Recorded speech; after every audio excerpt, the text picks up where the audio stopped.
Just days after making the highly controversial decision to sign disgraced prospect Mitchell Miller, the Boston Bruins are now, predictably, eating crow. Amid widespread public outcry, the Bruins opted to rescind their contract offer to Miller, who received a juvenile conviction at the age of 14 for assaulting and directing racist bullying at a black, developmentally disabled classmate. Afterward, Bruins president Cam Neely characterized the signing as a failure and admitted that they should have done a better job as an organization. But let's back up and take a closer look at how this unseemly saga unfolded. Sit back, relax, and take this in.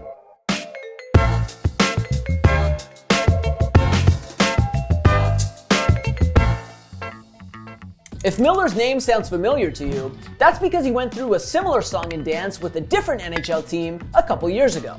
Back in 2020, the Arizona Coyotes selected Miller in the 4th round of the NHL draft, only to renounce the defenseman's draft rights shortly thereafter. Why? Because a few weeks after the draft, the Arizona Republic published an expose detailing Miller's appalling history of bullying. According to the report, a 14-year-old Miller was charged with assault and violating the Ohio Safe Schools Act in 2016 for bullying Isaiah Maya Crothers, a black classmate with developmental disabilities.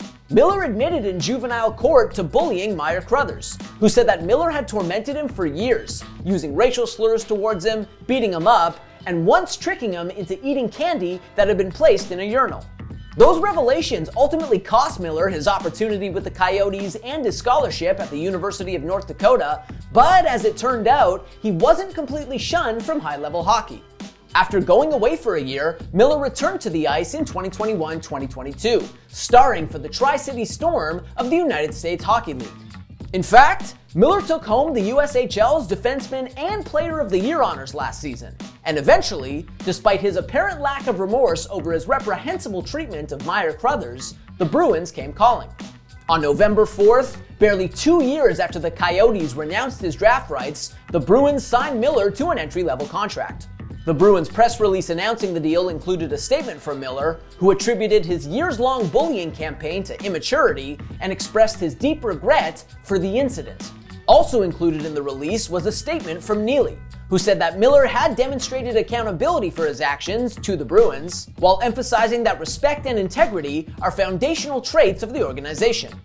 Yeah, nobody bought that.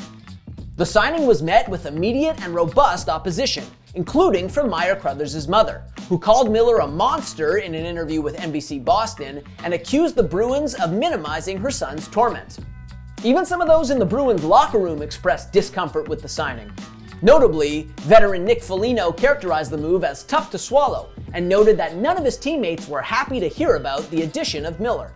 Meanwhile, as the outcry built, NHL Commissioner Gary Bettman clarified that Miller, who'd been assigned to the Bruins affiliate in the AHL, wasn't even eligible to play in the NHL.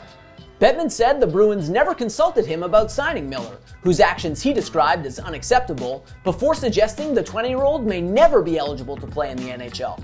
Well, a day after the commissioner's remarks, and amid increasingly fervent public disapproval, the Bruins pulled a 180, rescinding their contract offer in light of, as Neely put it, new information. Neely, who admitted that the Bruins dropped the ball in signing Miller, said that he was under the impression that Miller's bullying of Maya Crothers was an isolated incident.